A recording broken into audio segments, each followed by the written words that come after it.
World war one शुरू होने से पहले पूरे यूरोप को पता था कि कॉन्फ्लिक्ट कहां से एक्सप्लोड करेगा।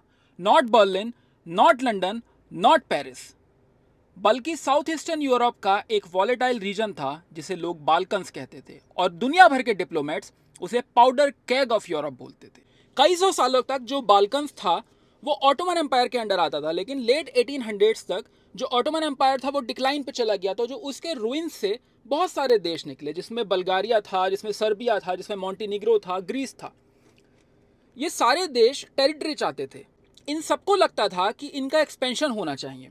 तो जो बाल्कन्स रीजन था वो कंपीटिंग नेशनलिज्म का एक बैटल ग्राउंड बन गया। इन सारे देशों में से जो सबसे एम्बिशियस था वो सर्बिया था। सर्बिया के जो नेशनलिस्ट थे उन्हें लगा कि हमें ग्रेटर सर्बिया बनाना चाहिए, और उस ग्रेटर सर्बिया में या पूरे सर्बिया में जितने भी स्लाविक लोग हैं उनको यूनाइट करना चाहिए। लेकिन इस प्लान में एक प्रॉब्लम थी। लाखों स्लाविक लोग जो मल्टीनेशनल जो एम्पायर था ऑस्ट्रो हंगेरियन था उसके अंदर रहते थे। तो जो ऑस्ट्रो हंगेरियन एम्पायर था उनके लिए जो सर्बिया का नेशनलिज्म था ये सिर्फ कोई प्रॉब्लम नहीं था, ये उनके लिए एग्जिस्टेंशियल थ्रेट था।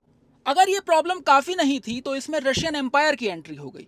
रशिया खुद को स्लाविक लोगों के प्रोटेक्टर की तरह देखता था, और वो जो सर्बियन नेशनलिस्ट थे वो उनको सपोर्ट करता था। तो रशियन एम्पायर स्लाविक लोगों की यूनिफिकेशन को सपोर्ट कर रहा है, ऑस्ट्रो हंगेरियन एम्पायर इसको अगेंस्ट है इसके, और जो जर्मनी है वो ऑस्ट्रो हंगेरियन एम्पायर का साथ दे रहा है।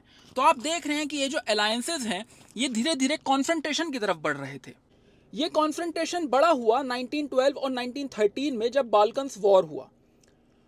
बहुत सारे बॉर्डर्स चेंज हुए, बहुत सारी जो आर्मीज थी वो एक दूसरे को कन्फ्रंट कर रही थी, और जो हेट्रेड था वो डीप होता चला गया क्योंकि बहुत सारे नेशनलिज्म compete कर रहे थे। जो यूरोपियन लीडर्स थे वो इस कन्फ्रंटेशन को, बाल्कन्स के वॉर को बहुत क्लोजली देख रहे थे, क्योंकि वो जानते थे कि जो लोकल कॉन्फ्लिक्ट है ये लोकल बहुत दिनों तक रहने नहीं वाला है, ये पूरे कॉन्टिनेंटल वॉर में बदल जाएगा।